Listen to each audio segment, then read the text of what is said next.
what is to be done, when it is to be done, how it is to be done, and by whom it should be done. Planning bridges the gap between where we are standing today and where we want to reach. कहाँ हम खड़े हैं और कहाँ हमें पहुँचना है. फिर इसका था फीचर्स. फीचर्स का शॉर्टकट क्या था? C square P square DFM. C से क्या था? Contribute to objective. दूसरा कंटिन्यूस प्रोसेस. Primary function. फिर दूसरा परवेजिव. फिर D से डिसीजन मेकिंग. F से फ्यूचरिस्टिक. M से मेंटल एक्सरसाइज. ये हम लोग कंप्लीट किए. फिर आए लिमिटेशन. लिमिटेशन में पढ़े इंटरनल लिमिटेशन जो मैनेजर कई हद तक कंट्रोल कर सकता है. इंटरनल लिमिटेशन में सबसे पहला क्या है? Planning leads to rigidity. वो रिजिड रहता है, उसको चेंज करना बहुत मुश्किल होता है. सेकंड क्या था? प्लानिंग में not work in dynamic environment. एक बार प्लान को डिसाइड कर लिया, सेलेक्ट कर लिया, तो डायनेमिक इन्वायरमेंट वर्कआउट नहीं कर पाता. और तीसरा क्या था? Planning reduce creativity. जितने भी मैनेजर्स हैं वो सारे अंधभक्त बन जाते हैं, ब्लाइंड फॉलोअर्स बन जाते हैं और जैसा प्लान में लिखा है वैसे ही काम करते रहते हैं. अपना बिल्कुल भी इनिशिएटिव नहीं लगाते हैं. ठीक है, इतना तक हो गया था. अगला लिखो fourth. Planning involve huge cost. Planning करने से बहुत खर्चा होता है क्योंकि हमें बड़े बड़े प्रोफेशनल इकोनॉमिस्ट इनको हायर करना पड़ता है. Planning involve huge cost. तुम लोग को एक फील्ड पता है इन्वेस्टमेंट बैंकर करके? एक फील्ड होता है इन्वेस्टमेंट बैंकर. बहुत भयंकर सैलरी कमाता है, लेकिन थोड़ा मैथमेटिक्स वगैरह ये फील्ड में स्ट्रांग होना है. तो इन्वेस्टमेंट बैंकर करके एक फील्ड होता है. ये इन्वेस्टमेंट बैंकर को क्यों बुलाया जाता है? अगर मान लो कहीं में वो म्यूचुअल फंड सुने होंगे, SIP सुने होंगे, यहाँ पे अगर मेरे को इन्वेस्ट करना है, शेयर मार्केट में पोर्टफोलियो इन्वेस्टमेंट करना है, तो ये सब में ना इन लोग गाइडेंस देते हैं. और इन लोग का पता है जो सिटिंग रहता है अराउंड 30-30 मिनट, 40-40 मिनट का सिटिंग रहता है, ये लाखों में जाता है. मतलब कोई क्लाइंट के साथ अगर ये 30 मिनट बैठ गए तो 1-1.5 लाख रुपए से कम चार्ज नहीं करेंगे. इतना ज़्यादा इनके पास ज्ञान रहता है. अब मान लो 30 मिनट बैठा है और 1 लाख रुपए चार्ज कर रहा है, तो पर मिनट का ही कितना 1000 रुपीज़ होगा. यही वाला पॉइंट है. 1 लाख 1.5 लाख ऐसा रुपीज़ रहता है. तो इन्वेस्टमेंट बैंकर लोग को भी बुलाया जाता है जब प्लानिंग करते हैं. इन्वेस्टमेंट बैंकर बोलते हैं कि तुम लोग कंपनी चालू करते साथ क्या क्या और जगह निवेश कर सकते हो. SIP में पैसा डाल सकते हो, म्यूचुअल फंड में डाल सकते हो, लेकिन पढ़ना भी थोड़ा पड़ता है. कई लोग ये CA CMA CS करने के बाद इन्वेस्टमेंट बैंकर करते हैं. बहुत अंधा पैसा छापते हैं वो सब में, लेकिन थोड़ा मैथ्स बुक्स का नॉलेज ज़्यादा लगता है वो सब में. तो लिखो इस पॉइंट को. Planning involve huge cost because it is an intellectual process. Intellectual मतलब पूरा दिमाग का यूज़ करना, एकदम हाई लेवल का दिमाग. And company needs to hire professional expert. Company को प्रोफेशनल एक्सपर्ट वगैरह हायर करते हैं उन लोग. Company needs to hire professional expert to carry on this process. Company needs to hire professional expert to carry on this process. To carry on this process. Second point, company has to give huge salary to professional expert. ये जो बड़े बड़े expert लोग को बुलाया जाता है उनको बहुत सारा सैलरी देना पड़ता है. 30-30 40-40 मिनट का सिटिंग का वो लाखों रुपए चार्ज कर लेते हैं.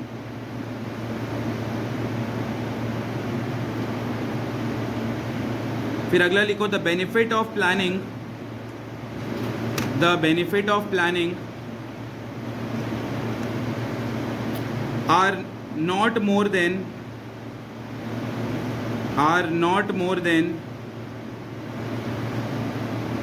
नहीं मैं क्या बोल रहा हूँ.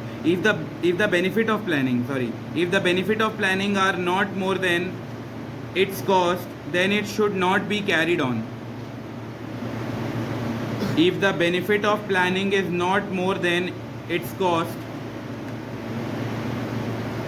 then it should not be carried on. तो उनको कैरी ऑन नहीं करना चाहिए. इस पॉइंट का क्या मतलब था? लास्ट वाले का पॉइंट का मतलब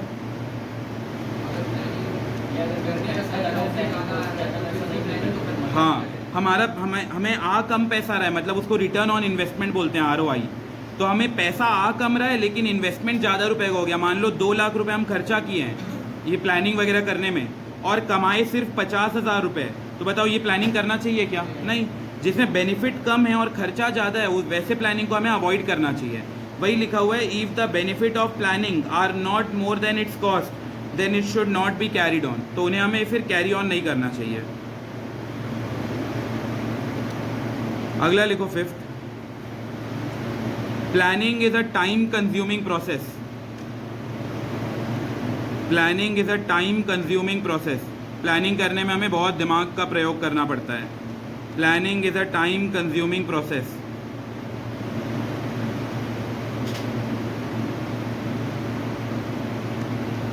Planning process is a time consuming process because it take long time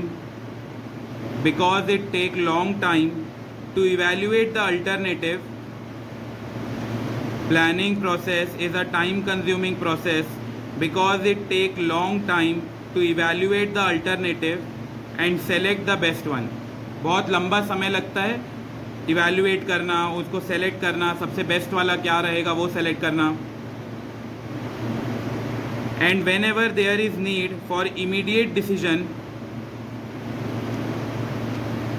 मान लो अब भी 5 मिनट में कुछ डिसाइड करना है, तो बताओ क्या हमें प्लानिंग करना चाहिए? मतलब वो उन लोग को बुलाना चाहिए इकोनॉमिस्ट वगैरह लोग को? नहीं, क्योंकि इकोनॉमिस्ट लोग आएंगे ना तो ऐसे 5-10 मिनट का काम नहीं है, आराम से 1 आध दिन लग जाता है कभी, और 5-6 दिन लग जाता है। उन लोग डेली आना जाना करते हैं, बहुत सोच समझ के डिसीजन लेना है। क्योंकि अगर उन लोग बड़े बड़े लोग 2-2, 3-3, 5-5 लाख रुपए चार्ज कर रहे हैं तो बिजनेस ये एक्सपेक्ट करेगा कि उनका जो बात उन लोग बताए हैं वो इम्प्लीमेंट करेंगे तो सक्सेस होना चाहिए। तो ये 5-10 मिनट का खेल नहीं है, इसे बहुत टाइम लगता है, बहुत आवर्स डिवोट करना पड़ता है।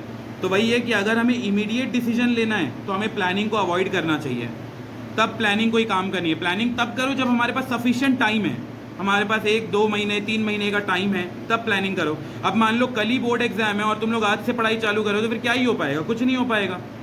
बोला मीम देखी होगी ना, पढ़ाई करते करते ये हो गया, ये हो गया, ये हो गया, रिजल्ट आता है ये क्या हो गया।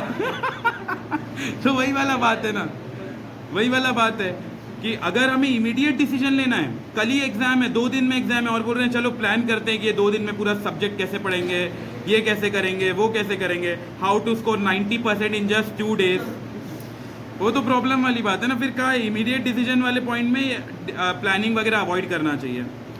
और लास्ट लिखो, लॉट्स ऑफ टाइम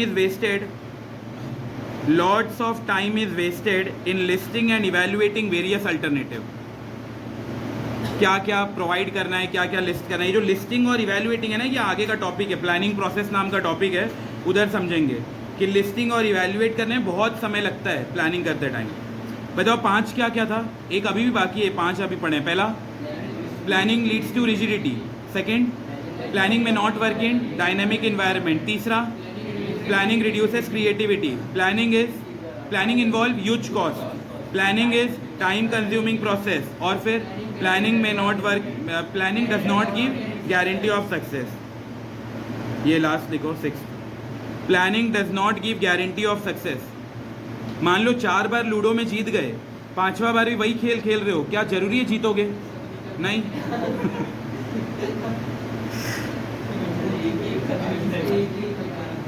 ये पॉइंट समझना जरूरी है। अगर पास्ट में कभी जीते हो तो जरूरी नहीं है कि अगला गेम भी जीत पाओगे। वैसे ही कई बार मैनेजर क्या करते हैं, गलती करते हैं, उनको लगता है पिछले साल 50% का डिस्काउंट दिए थे, अच्छा चला था, इस बार भी दे देते हैं। तो वैसा नहीं होना, science not a rule of thumb, याद होना चाहिए।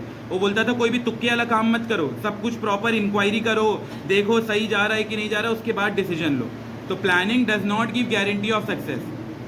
ऐसा नहीं कि 3 बार जीत गए तो चौथे बार भी जीतोगे, वो ज़रूरी नहीं है। तो planning does not give guarantee of success. Sometime managers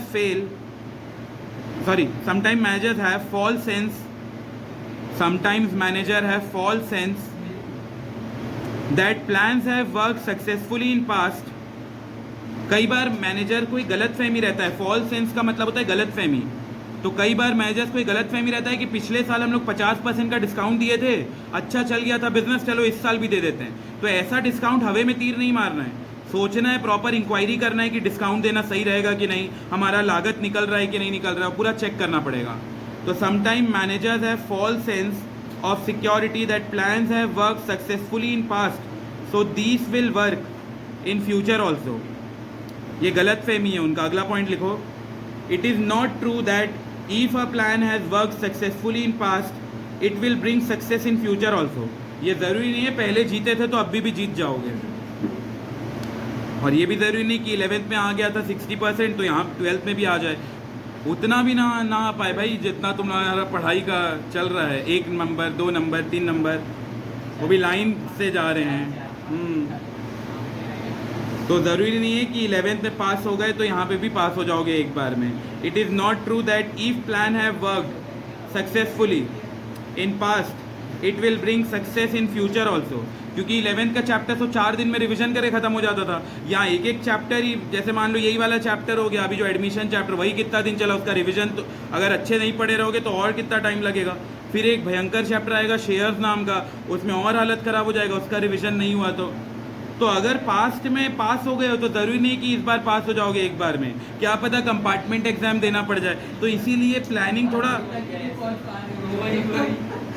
It is not true that if a plan has worked successfully in past, it will bring success in future also. As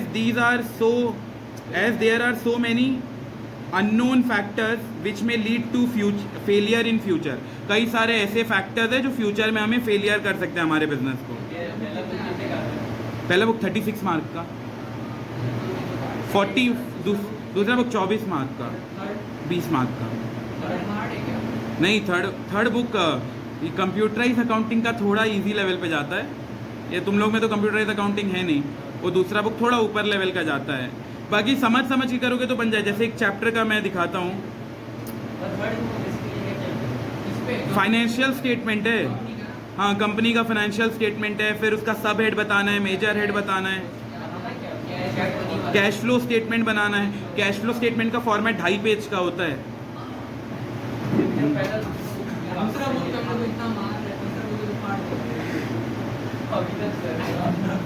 उसका एक चैप्टर दिखाता हूँ. यहाँ पे कहीं ratio लिखा है क्या?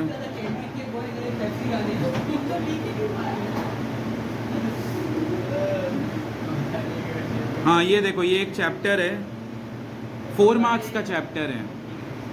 ठीक है, और इसमें ना 276 स्लाइड हैं. ठीक है, ये करंट रेशियो में क्या क्या ऐड करेंगे, क्या क्या लेस करेंगे. ये देखो क्वेश्चन. पहला और दूसरा बुक इजी है, तीसरा थोड़ा सा ऊपर लेवल का जाता है.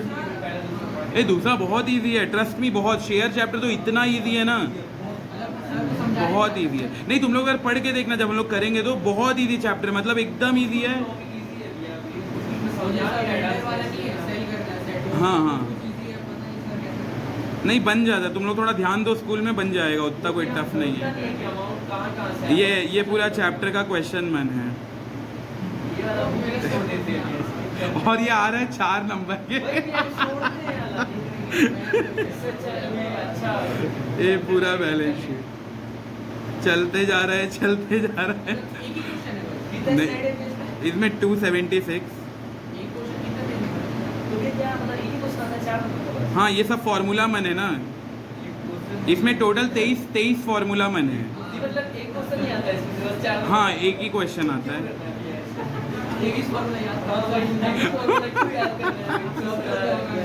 इसमें से 4-5 इम्पोर्टेंट है, तो इम्पोर्टेंट वाला देख लेंगे.